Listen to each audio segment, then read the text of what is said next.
Good morning students. आज हम करेंगे क्लास 8th की 5th poem the school boy. Introduction है इस पोएम की। इसमें क्या है, स्कूल बॉय के बारे में बताया गया है।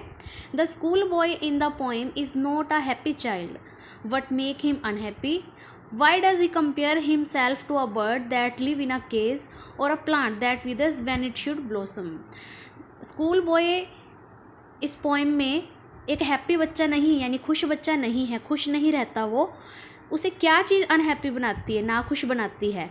Why does he compare himself to a bird, वो अपने आप को क्यों एक बर्ड से कंपेयर करता है, एक पक्षी से कंपेयर करता है जो कि एक पिंजरे में रहता है, या फिर एक प्लांट से अपने आप को वो कंपेयर करता है जो अच्छा मौसम मिलने पर भी खिल नहीं पाता।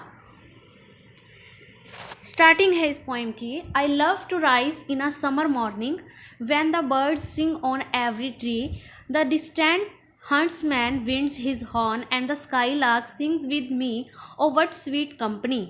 जो बच्चा है, बॉय है, वही इसमें पोइट है। वो क्या कहता है, I love to rise in a summer morning. वो कहता है कि समर की मॉर्निंग में, यानी गर्मी की सुबह में मुझे उठना बहुत अच्छा लगता है। When the birds sing on every tree, हर पेड़ पर जब पक्षी गा रहे होते हैं।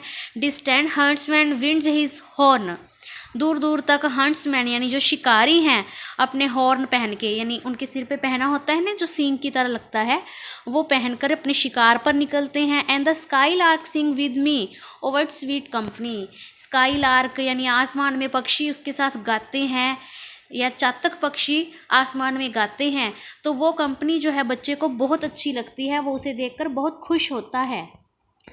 नेक्स्ट है जी, but to go to school in a summer morn, oh, it drives all joy away. Under a cruel eye outworn, the little ones spend the day in sighing and dismay. But next stanza में क्या है, but to go to school, summer morning में उसे school जाना अच्छा नहीं लगता। It drives all Joy away, उसका जो सारा जॉय है चला जाता है जब उसे स्कूल जाना पड़ता है उठकर। Under cruel eye outworn, cruel eye means वो कहना चाहता है कि स्कूल जाने के बाद क्रूअल आई के अंडर रहता है, यानी अपने टीचर्स को वो बहुत स्ट्रिक्ट कह रहा है कि काफ़ी स्ट्रिक्ट होते हैं उसके teacher. The little ones spend the day in sighing and dismay, little ones यानी छोटे छोटे बच्चों को अपना दिन बिताना पड़ता है इन साइंग, लंबी सांस भरकर, यानी जैसे बच्चे कहते हैं ना कि हम थक गए हैं, एक आहसी भर के अपना दिन बिताते हैं। एंड डिसमे निराश से होते रहते हैं, तो इस तरह से वो अपनी उदासी का वर्णन करता है यहाँ पर। नेक्स्ट है, then at times I dropping sit and spend many an anxious hour, nor in my book can I take delight, nor sit in learning's bower, worn through with dreary shower। बच्चा क्या कहता है कि मैं dropping seat यानी थका हारा सा, जैसे बिल्कुल ही उसने अपने आप को ड्रॉप कर दिया हो, इस तरह से बैठा रहता हूँ और कई निराश घंटे ऐसे ही बिताता हूँ। Nor in my book can I take delight, मुझे अपनी बुक्स में कोई डिलाइट, कोई खुशी नहीं मिलती है। नॉर सिट इन लर्निंग बाउर यानी ऐसा लर्निंग जो है, ऐसा सीखना मुझे अच्छा नहीं लगता है। Worn through with dreary shower, ऐसे शावर में भी मुझे रहना अच्छा नहीं लगता है जो मुझे सारा दिन निराशा ही देता है। How can the bird that is born for joy sit in a cage and sing. बच्चा कहता है कि एक पक्षी that is born for joy, जो सिर्फ जॉय के लिए जिसने जन्म लिया है, खुशी के लिए, खुश रहने के लिए, कैसे वो एक केज में, पिंजरे में रह सकता है और गा सकता है। How can a child when fears annoy but drop his tender wing and forget his youthful spring.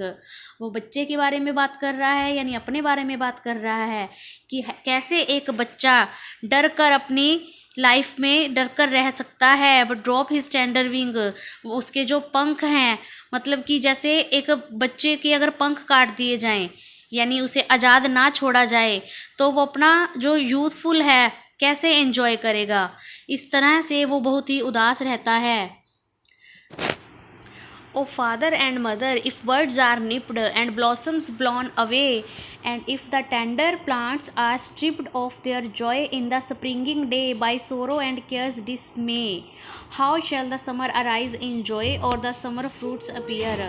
बच्चा अपने माता और पिता से कहता है कि अगर बर्ड्स को पहले ही दबा दिया जाए, निप्ट कर दिया जाए, तो फूल कैसे खिलेंगे। And if the tender plants are stripped of their joy in the springing day, गर्मी के दिनों में अगर प्लांट्स की खुशियों को छीन लिया जाए, उन्हें ख़त्म कर दिया जाए, तो सोरो एंड केयर डिसमे, तो निराशा ही हासिल होगी। How shell the summer arise in joy, तो जो गर्मी है वो खुशियाँ कैसे देगी। और द समर फ्रूट्स अपीयर, और जो समर का फ्रूट है वो कैसे दिखाई देगा। इस तरह सब कुछ नष्ट हो जाएगा। तो बच्चा चाहता है कि उसे अच्छे से खेलने दिया जाए, उसे एंजॉय करने दिया जाए, ताकि वो बड़ा होकर एक अच्छा इंसान बन सके। इसलिए वो अपनी निराशा दिखाता है इस पोएम में। Thank you.